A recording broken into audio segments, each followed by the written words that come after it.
Latinos in Michigan getting the health care that they deserve and need? Hello and thanks for joining us. I'm Laurel Hess and this is Comcast Newsmakers. Joining me now is a member of the board for the Lansing Latino Health Alliance, Dr. Hector González. Thank you so much for joining us today. It's a pleasure to be here. Thank you for inviting me. We should also mention that you are a researcher at MSU. You specialize in Latino health, so you should know.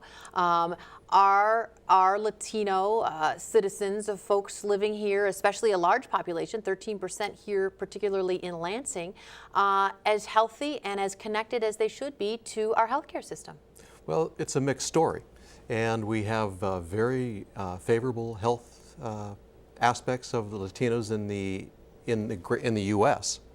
Healthy diets generally tend to get a lot of physical activity. But there are downsides there. But in the Lansing area in particular, we really don't know. We haven't done the research needed to tell us about the health of Latinos in the Lansing area. And why is that? A lack of funds, a lack of interest, a lack of political motivation? I think it's just, I think like most of the country, and Lansing and Michigan are no exception, is that the big demographic shifts, the growth of Latino populations in the U.S. has really caught a lot of folks by surprise. And I think we are catching up.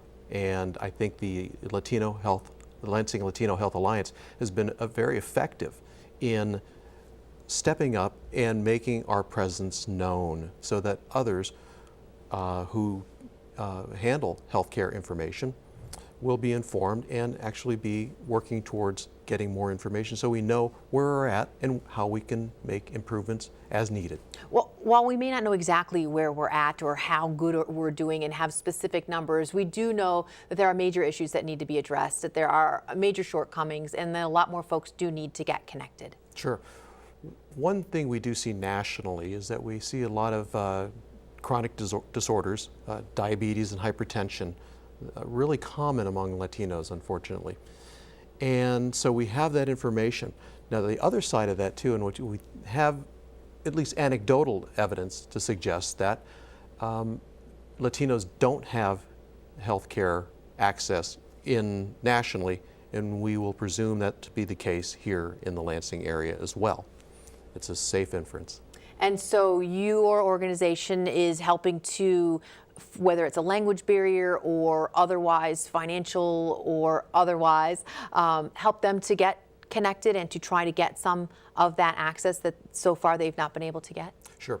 So one of the things I like to point out is that we have very, very sophisticated and excellent health care in this country. But the most fundamental part of good health care is being able to speak to your doctor. Without that kind of communication, all the fancy machines are for naught.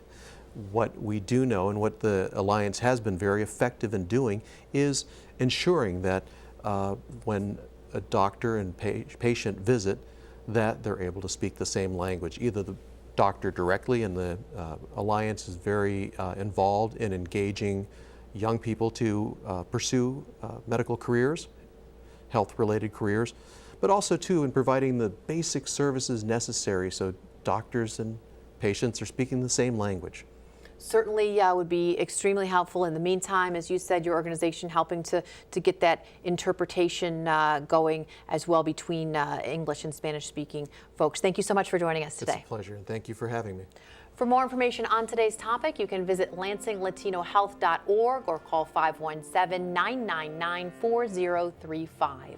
Today's Comcast Newsmaker was Dr. Hector González, a member of the board for the Lansing Latino Health Alliance.